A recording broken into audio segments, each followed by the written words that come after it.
하늘색 노트 말미에 저는 혼자 길을 걷기 시작했습니다. 애초에 여행의 목적 중 하나가 낯선 환경에 빠지는 것이었는데 산티아고 가는 길을 걷기 시작한 뒤로 여기서 만난 한국인들과 계속 함께하면서 혼자 있을 때 생경함이 덜한 느낌이었고, 또 제가 어디까지 걸어야 하는지조차 크게 신경 쓰지 않고 휩쓸려 다니고 있다는 생각이 들어서이기 때문입니다. 어느 도시부터는 서로 달리 걸어보자는 말에 같이 갔던 사람들도 동의를 했기에 저는 그 도시에서 새벽에 출발을 했고요. 누군가는 하루 더 있다 출발하기도 하고 이렇게 시간을 달리해서 출발을 했습니다. 본격적으로 혼자 걷기 시작한 뒤에 이제 파란 노트를 열었고요. 여행의 끝에서 이제 파란 노트를 덮었는데요. 그래서인지 저의 내밀한 이야기가 많이 담겨 있습니다. 특히나 제가 원했던 것을 바로 하지 못하고 우물쭈물하는 제 자신에 대한 이야기가 많이 담겨 있어요. 이때는 이것이 참 큰 스트레스였던 것 같습니다. 저는 혼자 잘 지내는 사람이고 싶었습니다. 그게 멋있어 보였어요.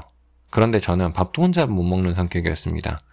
하나 기억나는 것은 자퇴하기 전 어느 날인가 학교 벤치에 앉아서 전자책으로 책을 읽고 있었는데요. 그게 그렇게 어색할 수가 없었습니다. 길에 있는 모든 사람들이 저를 쳐다보는 느낌이었어요. 그때 그나마 제가 그 벤치에 오래 앉아 있을 수 있었던 것은 제 옆에 물리학 실험 과목 조교가 통화를 하면서 앉아서였기 때문인데요. 저는 그 조교가 제 옆에 앉은 것을 알아차렸지만 그가 전화를 끊기 전까지 옆을 보지 못하고 책만 뚫어져라 봤어요. 부끄러워가지고요. 그 아기 주스 사달라는 말 못해서 동생을 빙자했던 6살짜리가 어디 갈 리가 없죠. 혼자 산티아고로 갈 때도 비슷했습니다. 몇 번은 아주 시끄러운 10대 정도 돼 보이는 단체를 숙소에서 마주한 적이 있는데 그들을 보고 다시 나갈 생각을 하지 못하고 그 숙소에 들어왔다는 이유로 그냥 거기서 잤어요. 그리고 다음 날인가 또 다시 마주쳤는데 그냥 또 거기서 잤습니다. 그냥 시끄러우면 다른 데로 갈 법도 하잖아요. 숙소가 비싼 것도 아니었고 그래서 그때는 그냥 그런 의사표현 자체가 안 됐던 것 같아요. 또 식당 같은 공용 공간이 왁지적거리 할 때는 머뭇머뭇해서 밥을 못 먹을 뻔한 적도 있습니다. 이렇게 혼자 뭔가 하지를 못하니 혼자 있는 게 멋있어 보였겠죠. 제가 못하는 거니까요. 그래도 다행인 것은 혼자 하는 시간이 쌓이다 보니까 점점 더 혼자인 것에 능숙해졌다는 것입니다. 일단 혼자 걷다 보니 혼자인 사람들이 많이 보였어요. 그러니까 혼자라는 것이 이상하지 않은 상태라는 것을 알았습니다. 그렇게 혼자이던 사람들이 어느 순간 함께 걷게 되고 또다시 혼자가 되는 것을 반복하게 된다는 걸 알게 된 거죠. 사람은 혼자이고 싶을 때도 있고 무리에 속하고 싶을 때도 있으니까 혼자인 상태가 무리에 속하지 못한 상태도 아니고 또 무리에 속하지 못한 것이 큰 문제도 아니라고 생각하게 된 거죠. 이렇게 혼자 있는 저에 대한 관용이 생기니 남에 대한 관용 또한 생겼습니다. 지금도 그렇지만 저는 배려가 많은 사람은 아닙니다. 남에게 잘 공감하지도 못해요. 그래도 이 시기를 거치면서 남을 어떻게 대해야 하는지에 대한 기준을 갖게 됐습니다.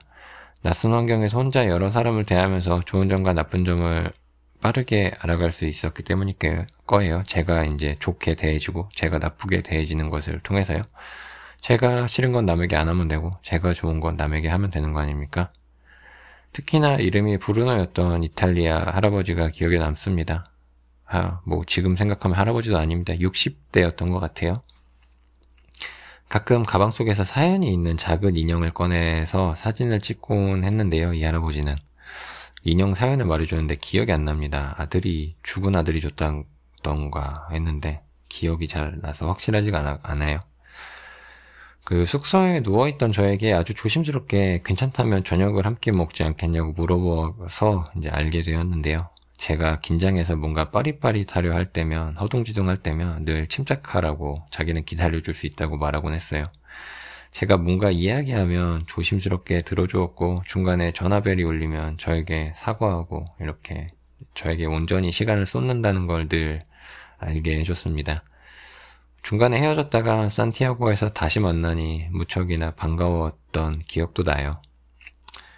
또 혼자 있기에 익숙해지면서 결국 삶은 혼자 할 수 없는 것이라고 정리하기도 했습니다. 누군가 던진 걱정스러운 말 한마디가 큰 힘이 된다는 것을 이 길에서 알았어요.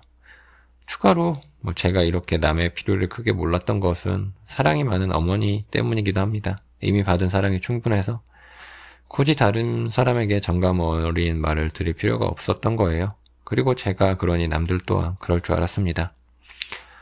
이 외에도 파란 노트는 훈련소 간 동생에게 보낸 편지도 적혀 있습니다. 온라인으로 편지를 적기 전에 노트에 미리 정리를 한 거죠. 지금 읽어보면 약간은 부끄럽지만 그때의 감정을 떠올리게 합니다. 또 파리에서 며칠 있었던 기록도 있고요. 돌아와서 어떻게 공부할지에 대해 적어놓은 것도 있습니다. 정말 다행스럽게 이미 말했지만 저는 이때 마음을 잘 유지했어요. 4개월 정도는 흔들림 없이 유지할 수 있었습니다. 이제는 다시 수능 준비할 때 적었던 노트를 살펴봐야겠습니다.